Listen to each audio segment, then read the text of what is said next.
Question 12 देखो, for what value of x the mode of following data is 15। Mode का meaning आपको सबको पता है। मोड मतलब ऐसा ऑब्जर्वेशन जो सबसे ज्यादा बार आया है। अभी हमें 15 को सबसे ज्यादा बार लाना है, क्योंकि हमें मोड ऑफ 15 लाना है। मोड वो सबसे ज्यादा टाइम 15 आना चाहिए। तो 15 कितने बार आया है? एक,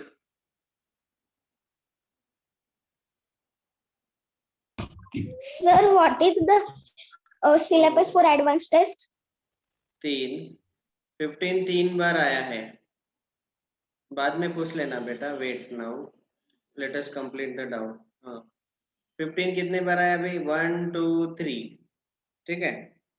लेकिन ये 16 भी 3 बार आया है। 16 भी 3 बार आया है। तो अभी 15 को हमें मोड बनाने के लिए और एक बार 15 लाना पड़ेगा।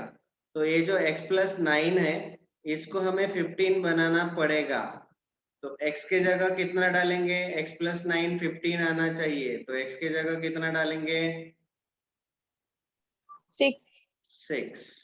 ठीक है, तो इसीलिए ऑप्शन 1 करेक्ट है। समझा क्या सब लोगों को? Yes, sir. Okay, Yes, sir. Once again quick recap.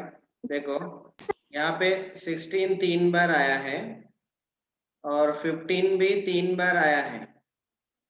लेकिन हमें 15 को 4 बार लाना पड़ेगा, क्योंकि उसको हमें मोड बनाना है। मोड मतलब वो सबसे ज्यादा टाइम्स आता है। It should be more number of times.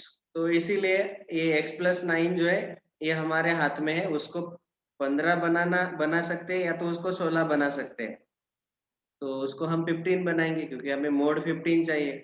तो x+9 को 15 बनाने के लिए x की जगह हमें 6 डालना पड़ेगा। 6+9 15 आएगा, इसीलिए x का value 6, option 1। Next, question 13, assertion reason type.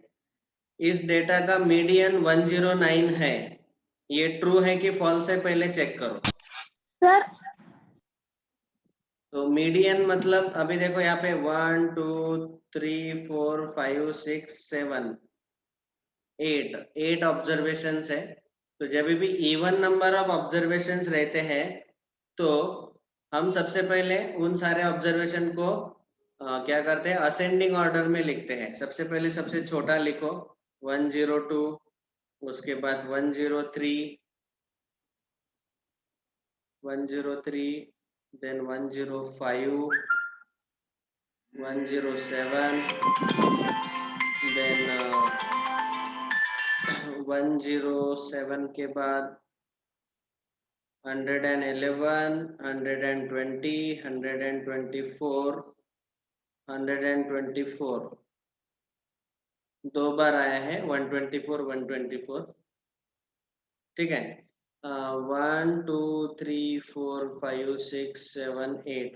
अच्छा, इसको स्लाइड पे सॉल्व करेंगे।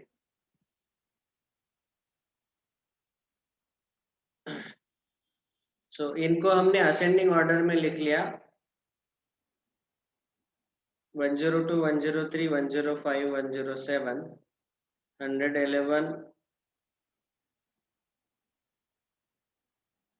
120, 124, 124 हो गए। 8 हो गए। 1 2 3 4 5 6 7 8, ठीक है। 8 ऑब्जर्वेशन है। हमारा मीडियन का फॉर्मूला है कि अगर इवन नंबर ऑफ ऑब्जर्वेशन रहते हैं, तो मीडियन हम कैलकुलेट करते हैं n/2th observation plus n/2 plus 1th observation upon 2। Okay, n का वैल्यू यहाँ पे 8 है। n मतलब टोटल नंबर ऑफ ऑब्जर्वेशन कितने हैं? 8। तो n/2 मतलब 4th observation plus n/2 plus 1 मतलब 5th ऑब्जर्वेशन अपॉन 2। अभी चौथा ऑब्जर्वेशन कौन सा है? ये है first, second, third, fourth and fifth. तो फोर्थ है 107 प्लस फिफ्थ है 111 अपॉन 2। तो इसका आंसर कितना आएगा? देखो, 7 + 1 8 1 218 अपॉन 2 109, तो मीडियन आया 109। तो मीडियन 109 यहाँ पे दिया है, इसका मतलब ये असर्शन का जो स्टेटमेंट है ये ट्रू है, this is true, this is correct, 109 he median आया। And when the number of observation n is odd, then the median is n plus 1 upon 2th observation, and if it is even, then n by 2th observation and n by 2 plus 1th observation, इनका mean हमें निकालना रहता है। Mean मतलब उनका सम upon 2। तो ये correct है, रीजन भी करेक्ट है, और ये इसका करेक्ट एक्सप्लेनेशन है। So we can say both the assertion and reason are true and reason is correct explanation of the assertion. Option A is correct, मतलब पहला आंसर करेक्ट है। ओके सर क्या आप सॉल्व किया, फिर से बता सकते हैं?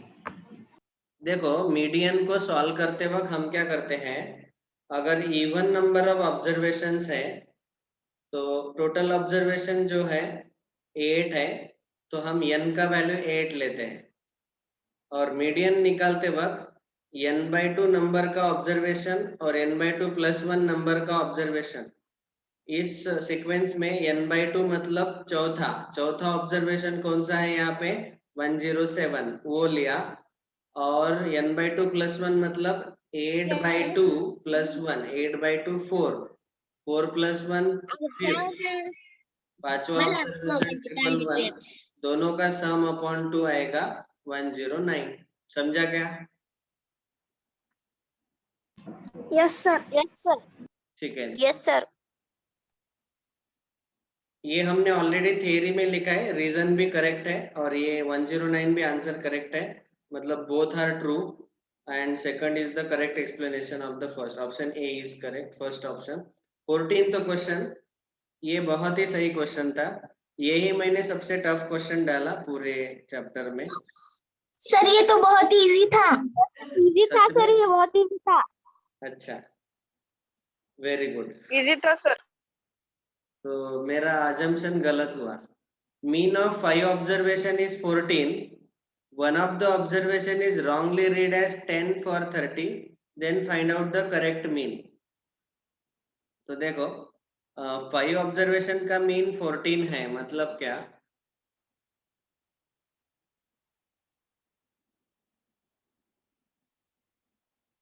थर्टीन का स्लाइड देखो फास्ट। ओके, क्वेश्चन 14 में हमारा तो सबसे पहले फॉर्मूला रहता है, mean is equal to sum of all observation upon total number of observations.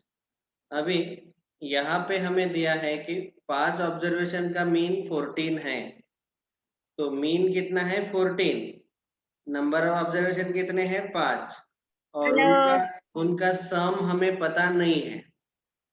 Okay, अभी उनका सम पता नहीं है। अभी यहाँ पे बोला कि ये कौन है रे?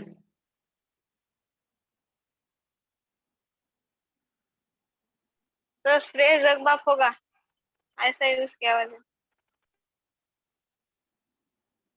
मैंने पार्टिसिपेंट्स में ध्यान नहीं दिया, नहीं तो बस उसको रिमूव कर देता हूँ। Sum of all the observation upon number of observation equal to mean. तो यहाँ पे हमें मीन दिया है और नंबर ऑफ ऑब्जर्वेशन दिया है, लेकिन सम ऑफ ऑल ऑब्जर्वेशन नहीं दिया है। ओके, अभी क्वेश्चन में पूछा गया कि one of the observation is wrongly read as 10 for 30, then find out the correct mean. लेकिन ये जो मीन आया ये गलत है। ये क्यों गलत है? सर हाँ बोलो। सर वो क्वेश्चन का मीनिंग समझाओगे क्या? और एक बार वो गलत से 30 पढ़ा था, वो एक क्वेश्चन का मीनिंग समझाओगे? I am explaining, listen attentively.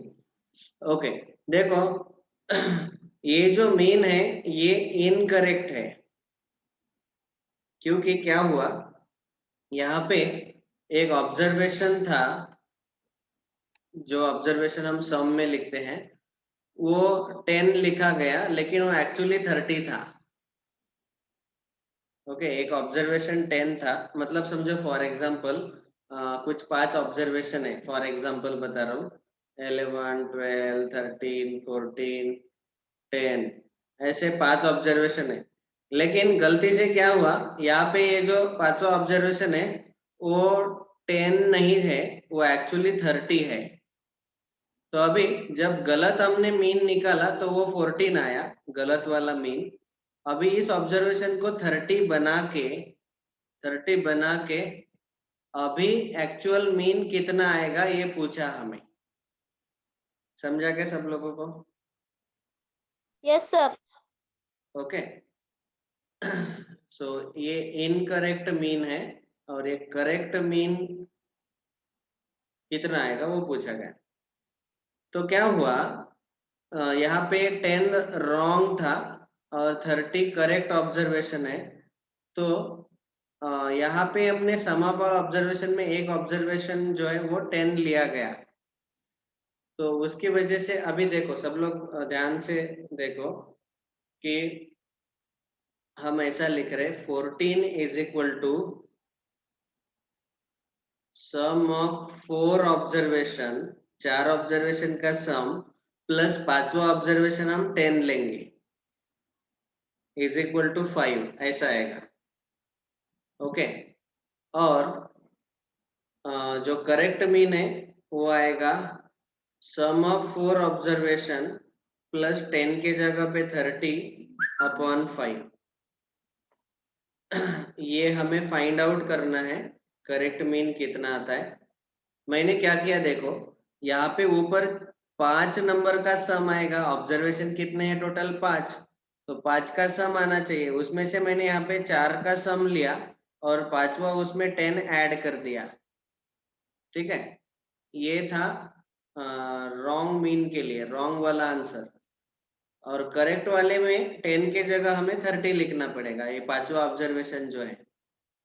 अभी ये जो 4 ऑब्जर्वेशन का सम है, sum of all 4 observation, sum of 4 observation, वो हमें यहाँ से फाइंड आउट करना है।